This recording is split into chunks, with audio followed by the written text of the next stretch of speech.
Du chocolat au burger en passant par la mozzarella, venez découvrir les secrets de fabrication de vos aliments préférés. Voici, regardez comment ces aliments sont faits dans les usines. N'hésitez pas à liker la vidéo si elle vous plaît et si vous êtes nouveau sur la chaîne, n'oubliez pas de vous abonner et d'activer la notification pour ne rater aucune de nos prochaines vidéos. On commence.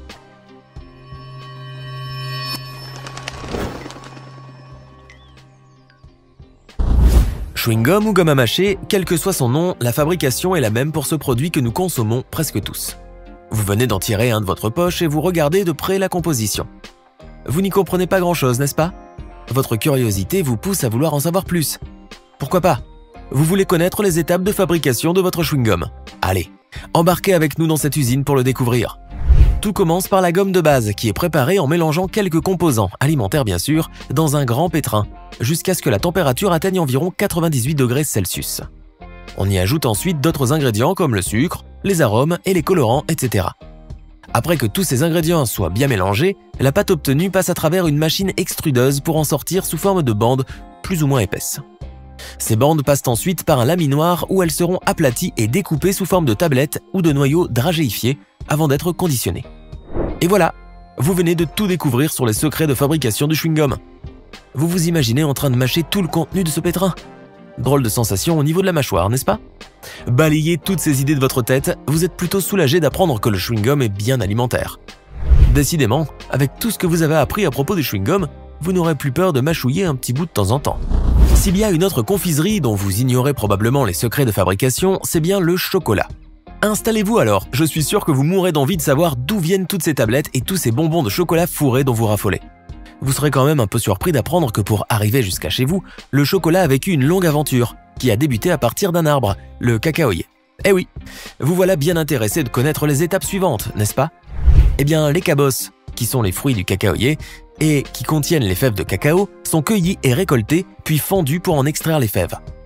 Ces dernières sont mises à fermenter dans des bacs à une température allant de 40 à 50 degrés Celsius afin qu'elles dégagent tout leur arôme et se débarrassent un peu de leur amertume. Après leur séchage au soleil, elles sont envoyées à la chocolaterie.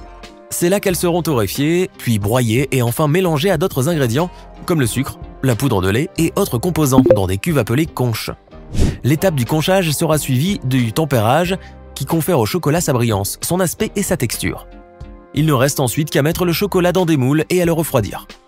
Voilà, notre chocolat est fin prêt. Vous connaissez à présent toutes les étapes de fabrication de l'une de vos confiseries préférées. Avec tout ça, vous devez sûrement avoir un creux à l'estomac. Et comment? Voir les différentes phases de la confection du chocolat vous a mis l'eau à la bouche. Ah, cela vous est passé?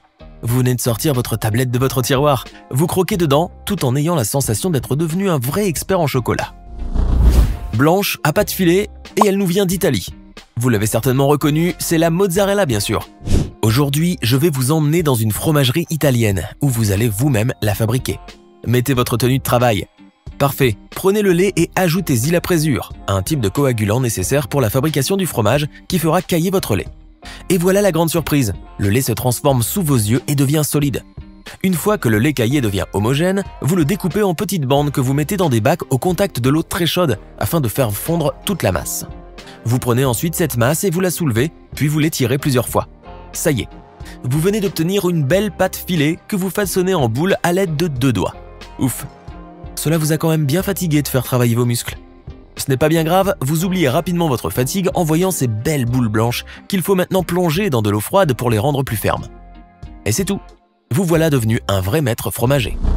La moutarde est l'un des condiments les plus consommés dans le monde. Mais savez-vous réellement d'où elle vient? Eh bien, cette fameuse pâte jaune qui pique le nez et les yeux provient des graines de moutarde. Venez, suivons le parcours de ces petites graines. Une fois récoltées et nettoyées, les graines de moutarde sont écrasées puis plongées dans un liquide, comme le vinaigre, afin de fermenter. Elles commencent alors à dégager une huile essentielle piquante. Vous l'aurez deviné, c'est de là que vient le fameux piquant de la moutarde. Ces fameuses graines passent ensuite au broyage, puis au tamisage qui consiste à les débarrasser de leur enveloppe protectrice. Elles acquièrent alors l'aspect de pâte que l'on connaît tous. Cette fabrication leur vaut un goût amer au début. Pour qu'elles en soient à débarrasser, les graines subissent une maturation de 2 à 3 jours, puis un dernier malaxage qui permet d'enlever l'air et d'éviter leur oxydation. Pour finir, elles sont conditionnées, soit dans des pots en verre ou en plastique ou dans des dosettes. Et voilà, les petites graines sont devenues une appétissante pâte jaune au goût bien caractéristique. En parlant de moutarde, vous devez bien aimer en étaler sur vos frites, n'est-ce pas? À propos, savez-vous comment sont fabriquées les frites surgelées que vous stockez dans votre congélateur? Pour le comprendre, nous allons tout d'abord découvrir les étapes de transformation des pommes de terre. Une fois récoltées et réceptionnées à l'usine, ces pommes de terre sont nettoyées et lavées afin d'être débarrassées de toutes les impuretés. Juste après cette étape, elles font l'objet d'un tri et sont séparées en deux familles. D'un côté les grandes et de l'autre, les petites pommes de terre qui seront transformées en cubes ou en anneaux. Après cela, les pommes de terre sont épluchées après leur passage à la vapeur. Puis, elles sont inspectées par des ouvriers et enfin, elles sont découpées sous forme de longs bâtonnets. Les frites passent ensuite par une nouvelle inspection automatique plus minutieuse qui vise à n'en garder que les meilleures. Enfin, vient l'étape clé. Elles sont plongées dans l'eau et doivent y rester pendant un bon moment. Cela leur fait perdre en revanche les sucres qu'elles contiennent. Sans amidon, nos frites passent ensuite dans l'eau chaude, puis dans l'eau froide, avant d'être plongées cette fois-ci dans un bain d'huile où elles cuisent pendant environ 2 minutes. Pour terminer, elles passent à la conditionneuse où elles sont mises dans des sacs en plastique selon des quantités bien précises. Et voilà nos pommes de terre transformées en d'appétissantes frites prêtes à être cuites et grignotées. Avez-vous l'habitude de consommer des noix de cajou? Et comment, vous allez me répondre? Vous êtes peut-être en train d'en manger à l'instant même où je vous parle. Mais savez-vous comment elles sont parvenues jusqu'à vous? Vous voilà tout à coup curieux de le savoir. Eh bien, vous serez surpris de découvrir que les noix de cajou ne sont pas cueillies de leurs arbres tels que nous les mangeons. Ouvrez donc grand vos yeux et vos oreilles pour découvrir toutes les étapes par lesquelles passent ces fruits avant d'atterrir dans votre sachet. Sachez d'abord que les noix de cajou nous viennent d'Asie, principalement du Vietnam et de l'Inde, où ont été plantés les premiers arbres, les anacardiers, ramenés du Brésil par les Portugais. Une fois que les pommes de cajou tombent au sol après maturité, on les sépare des noix. Celles-ci sont ensuite séchées puis cuites à la vapeur, ce qui aide à réduire le taux d'acide anacardique présent dans les coques et permet de décoller la graine qui se trouve à l'intérieur. Les noix sont à nouveau séchées avant d'être décortiquées, généralement à l'aide d'une machine artisanale munie d'une presse manuelle qui permet de séparer les coques des amandes. Ces dernières sont ensuite séchées sur des grilles ou dans un four, pelées pour enlever la pellicule qui les recouvre, triées selon leur grosseur et enfin conditionnées. Votre curiosité est satisfaite? Parfait. Vous vous sentez épuisé par toutes les étapes que vous venez de découvrir, pas vrai? Dites-vous alors que cela valait bien la peine d'en savoir un peu plus sur ces fruits. Vous y penserez certainement la prochaine fois que vous en mangerez. Maintenant, je vais vous parler d'un petit raisin qui vivait joyeusement dans sa vigne. Ce petit fruit se nourrissait et se gorgeait de soleil pour mûrir. Un jour, au lieu d'être cueilli, on le garda sous le soleil. Il passa plus de temps sous les rayons, profitant au maximum de cette chaleur dont il avait besoin. Cela finit par le changer complètement. Autrefois beau, rond et vert, il devint ratatiné, marron et tout fripé. Croyez-vous que ce changement le désola? Eh bien non, car l'aventure ne faisait que commencer pour lui. Après avoir changé d'apparence, le petit raisin fut récolté, stocké, nettoyé et débarrassé des tiges et de toutes les autres impuretés, puis calibré et soigneusement lavé à l'eau. Ensuite, on lui fit subir un dernier contrôle avant de l'emballer et hop, le voilà prêt à être consommé.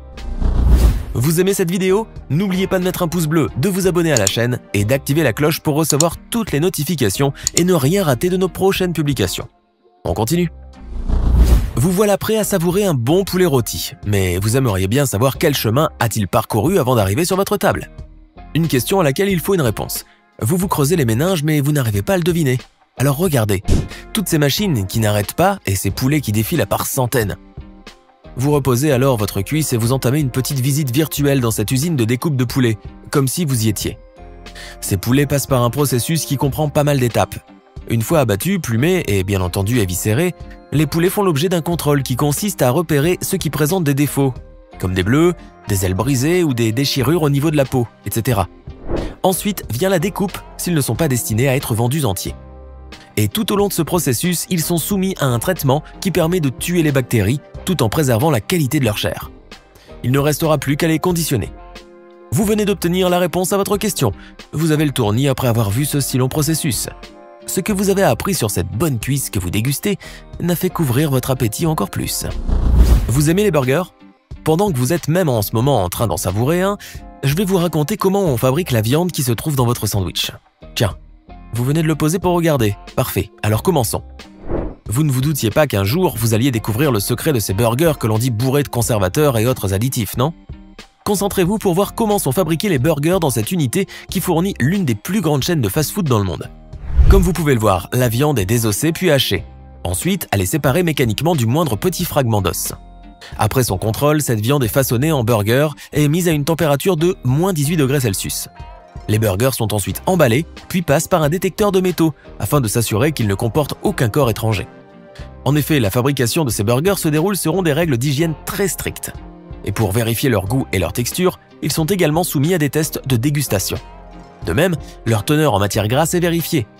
Vous voilà enfin soulagé de connaître la vérité sur les burgers, même si le fait de voir ces étapes vous a quelque peu repu. Remballez votre sandwich et gardez-le pour plus tard, mais une chose est sûre, désormais vous consommerez des burgers sans hésitation. Vous venez de découvrir les secrets de fabrication de certains des aliments que vous consommez. Que pensez-vous de tout cela? Laissez-nous vos réponses dans les commentaires et, comme toujours, n'oubliez pas de vous abonner, de liker et de partager cette vidéo.